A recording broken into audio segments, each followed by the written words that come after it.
this ribbon. It's kind of like a burlap. It has a little bit of shine to it. It's really cute. I also included some of that teal color. It's also like burlap. You can use either one. The colors that we'll use, it's kind of like a bluey color, so it'll be really cute. If you use the teal, it'll bring that out for you with the pinks, right? So I gave everybody like more or less the same size. So I'll just use the burlap on mine. And what we're gonna do is, if they're too long, so you're gonna measure them on your board. This is drying, okay? So we're waiting for it to dry. Meanwhile it dries, we're gonna be messing around with our ribbons. So kind of want to measure it, make sure it's the same size. I gave some people longer pieces and others shorter pieces. Just make sure it's the same size of your board and it's not kind of overlapping. So we're gonna do that, and then we will take these 3 pieces of ribbon.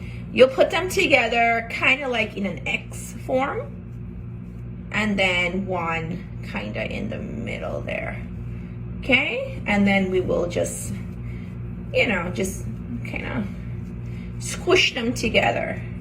When you squish them together, you could either use, I'm just going to use tape for now, but you can also use a little bit of twine. I will include twine. I totally forgot to put twine in there. Let me see if I have some twine here.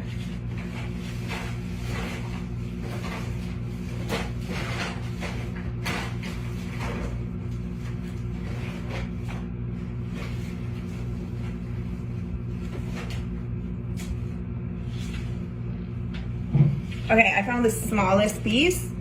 It's the smallest piece of twine or string. I just have a piece of string. So I'll just take those, and we want to just string it around and around. And then on the back side, we're going to tie that really tight. At this time, I think our board is almost dry. So we're not gonna put a lot of paint, okay guys? If you put a lot of paint, it's just gonna take that much longer to dry. Just kind of, you know, eyeball it. You don't need the whole container. I gave you guys a container of each color. You don't need the whole container of that white paint. You just need a little bit. Sprinkle some on it the way I did it in the beginning, and then paint it on back and forth. So we have our ribbon, and I think, yes, I have my glue getting hot. So we're gonna play around with this. The ribbon that I gave you is wired, so you could kind of play around with it and make a shape. So we have 3 pieces on each side. Remember, we did the X and then one in the middle.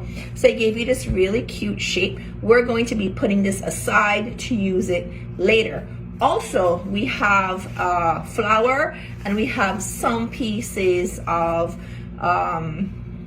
leaves. So I'll show you guys how to use that. Again, all of this is my creation. So if you guys want to switch it out for something else and then use that flower for another project, that's fine. We're going to be using our pink flowers with a little hint of blue mason jar design. Okay, so I have my glue getting hot, and I want to now show you, we come to the guided paint side to our project, and we have our canvas per se all dried and ready to go. Yeah, this is totally dry. So now that it's dry, you can see where it's really nice and it looks like that shabby chic. You know, you could use it either way you want. Okay, so I'll use it that way. And I gave you guys a guide of your mason jar. So your mason jar guide is going to be used right now almost like a carbon copy. So we're going to show you how to carbon copy that picture or that guide onto your piece of wood. Okay, so let's just move the wood for now. And we will take that guide, put it down. I like to use the number 4 pencils. These pencils are also sold in A&R or maybe in any craft store or stationery shop. So I like to use the number 4 for the sketching pencils because it's nice and dark. Or you could use, you know, you have those, what are they called? charcoal pencils, so you can use that as well. So I'm gonna take my mason jar shape or figure, and I will scratch the line with my pencil really hard.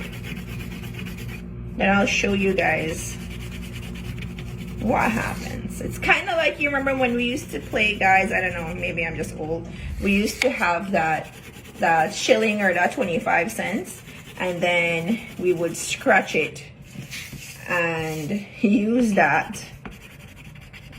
We would scratch a paper over it, like with the pencil, and then the image would come out, and we would use that like a design or something. Okay, so this is what we're doing now. I'm almost done here. It's not a lot. And there you have it. That's my mason jar. I scratch it really hard. And I'm gonna put the side that I'm scratching on top of my paper. Don't do it this way. You're gonna put the side that you're scratching right on top of your paper. So we're gonna eyeball that. I know that mine is touching the tip of the paper, so I know that that's where it should be. Then I'm gonna try and look for it. And you could see it more or less through the paper, and you could rub it with the back side of your pencil, or let me see. Yeah, it works with the back side of the pencil. Or you know what? Let's use the back side of paintbrush. The kids know I always forget names of things. So let's see if it's working. Yes, it's working. It's like magic. Magic. So we're going to scratch that on.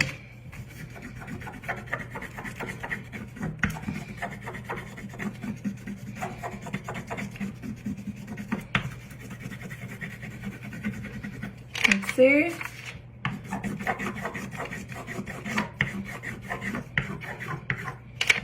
And it's on. So when it's on there. You won't be able to see it so well because of the lighting in here, but it's on. You can see some of it.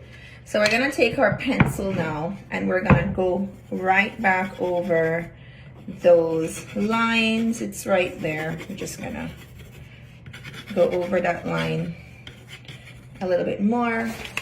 I'm gonna scratch, attempt to scratch the top again.